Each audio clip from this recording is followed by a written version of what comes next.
Assalamualaikum warahmatullahi wabarakatuh. Perkenalkan, nama saya Indah Nawarsari, NIM 8040190127. Saya berasal dari Universitas Dinamika Bangsa. Di sini saya akan menjelaskan proses bisnis pemasarannya. Baik, saya akan menjelaskan. Tonton terus ya. Baik, saya di sini akan menjelaskan bisnis yang saya jalani saat ini. Bisnis yang saya jalani saat ini yaitu menjual jamu rempah tradisional, dan saya di sini bisa dikatakan sebagai reseller karena saya mendapatkan barang tersebut dari Karanganyar, Jawa Tengah. Alasan saya menjual jamu tersebut karena Indonesia kan sekarang mengalami pandemi COVID-19. Jadi di sini kan kita disarankan untuk menjaga daya tahan tubuh kita. Nah, alasan saya menjual jamu ini kan karena jamu bisa menjadi obat tradisional untuk menjaga daya tahan tubuh kita. Di sini saya mempunyai contoh jamunya. Ini jamunya yaitu di dalam botol seperti ini. Ini salah satu contohnya yaitu beras kencur. Ini berbentuk serbuk. Di sini saya juga akan menjelaskan kegunaan dari jamu-jamu yang saya jual. Ya, di sini ada 11 macam jamu yang saya jual, dan ini ada brosur. Ya, saya dapat brosurnya juga. Ini yaitu manfaat dari jamu-jamu yang saya jual.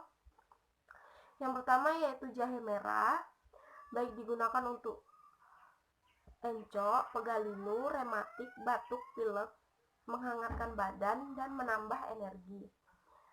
Temulawak, baik digunakan untuk menambah nafsu makan, sakit mah, liver, hepatitis, menambah stamina, menghilangkan letih lesu. Beras kencur digunakan untuk perut kembung, batuk, pilek, masuk angin, rematik, dan migrain. Kunir digunakan untuk melancarkan peredaran darah, mengurangi rasa sakit haid, menurunkan tekanan darah, menghambat pembekuan darah. Kunir asam melangsingkan tubuh, mengharumkan organ kewanitaan, mengurangi nyeri saat haid, menghaluskan kulit. Kunir putih menghambat perkembangan sel kanker, mempersempit organ kewanitaan, menghilangkan keputihan, sebagai pancahar, penangkal racun, mengurangi lemak di perut. Kunir sirih menghilangkan keputihan, menghilangkan rasa gatal di daerah kewanitaan, menghilangkan bau tidak sedap, dan menghilangkan bau badan. Kunir binahong itu digunakan untuk menghilangkan batuk, asam urat, mah, jerawat, diabetes, dan mengurangi kolesterol dan sesak napas. Jahe merah itu untuk asma, radang tenggorokan, sakit kepala, kurang darah, muntah-muntah, kolesterol, dan lain-lain. Purwoceng untuk menambah stamina dan vitalitas pria. Gula asam untuk melepas dahaga, menurunkan panas, meredakan batuk, dan menyembuhkan sariawan. Nah, ini itu tadi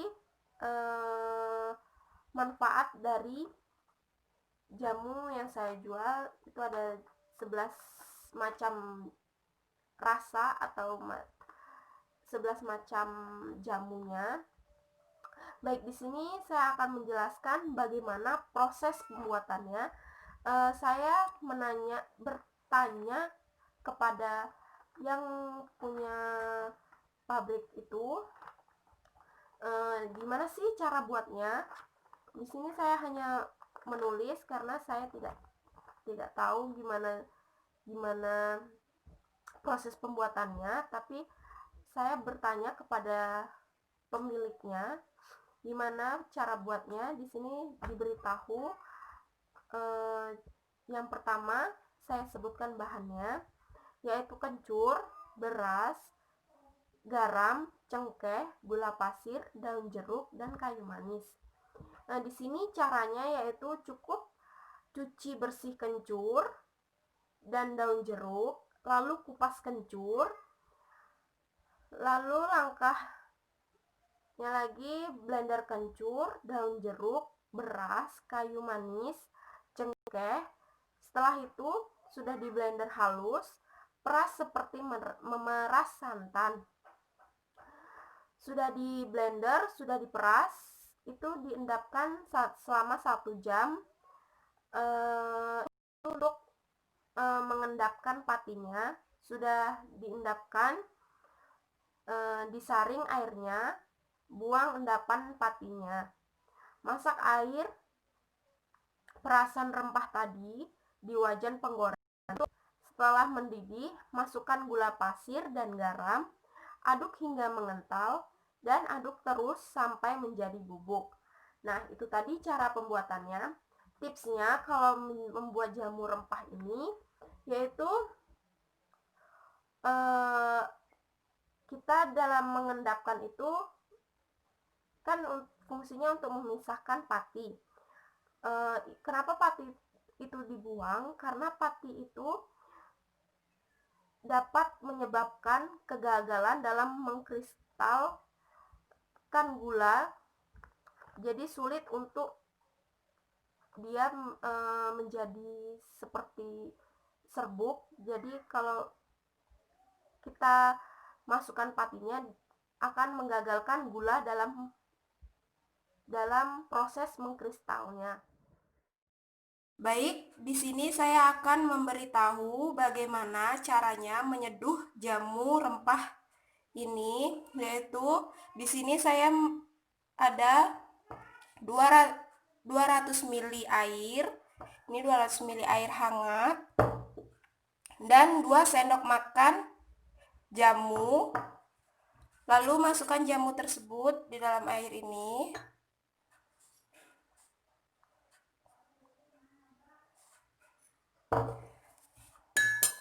Aduk.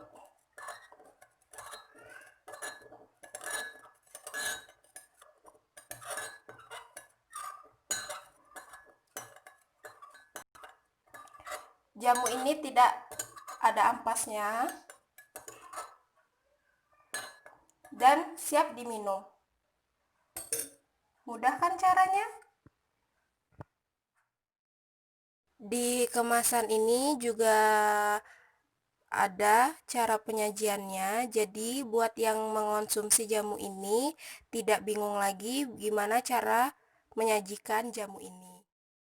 Di sini saya akan menjelaskan berapa sih modal yang saya keluarkan. Pertamanya, pertama saya ngambil 11 botol, itu 11 macam, kan ada 11 macam jamu. Jadi saya mengambil 11 macam untuk testi atau untuk contohnya. Itu modal awalnya 380. Satu botolnya saya ambil itu 35.000. Dan keuntungan yang saya dapat, saya mengambil 15.000. Itu sudah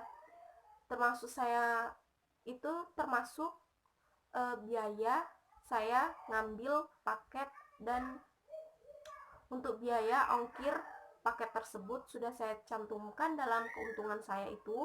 Jadi saya mengambil untungnya itu 15.000. Itu saya jual di sini satu botol itu 50.000. Jadi saya ambil untung 15.000, itu sudah cukup bagi saya. Karena kenapa? Saya dari jamu tersebut, saya bukan untuk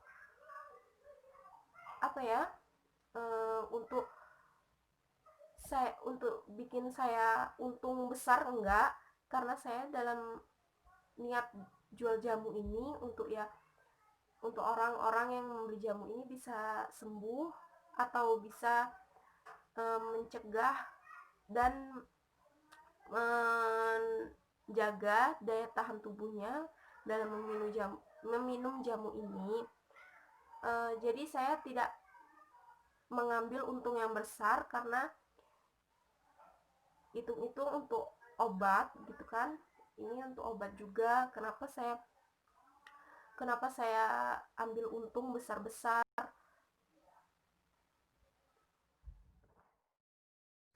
Baik, di sini saya juga bertanya kepada pemiliknya, kenapa sih jamu tersebut diberi nama jamu rempah tradisional?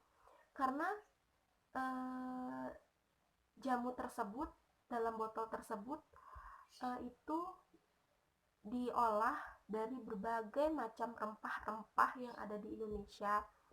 Dan misalnya satu contoh tadi kan beras kencur, itu kan yang diolah bukan hanya kencur saja, tapi melainkan di situ juga ada cengkeh, daun jeruk, kayu manis. Nah, makanya di situ jamu tersebut dikatakan jamu rempah tradisional karena isinya itu beragam-ragam rempah-rempah pilihan yang ada di Indonesia. Suka dan duka dalam bisnis itu pasti selalu ada. Di sini sukanya saya yaitu saya senang kalau misalkan ada orang yang meminum jamu saya itu bisa sembuh dan sehat ketika meminum jamu saya. Dan dukanya itu kalau ada orang mengomentari keburukan apa yang kita jual. Dan saya rasa suka dan duka dalam berbisnis itu ada dan selalu dialami setiap pembisnis. Dan apa sih triknya dan tipsnya dalam berbisnis itu? Kalau triknya, kita itu harus pandai-pandai atau kita tuh harus pintar menarik perhatian orang, untuk orang itu bisa atau suka terhadap apa yang kita jual. Dan kita harus pintar-pintar ngomong apa kebagusan atau kekurangan dari apa yang kita jual, itu kita harus pintar ngomong. Dan tipsnya itu harus apa ya, tipsnya itu harus harus banyak sabar karena emang dalam berbisnis itu tidak mudah. Nah, jadi saran saya tuh hanya untuk sabar. Kuncinya harus sabar, dalam berbisnis itu harus sabar.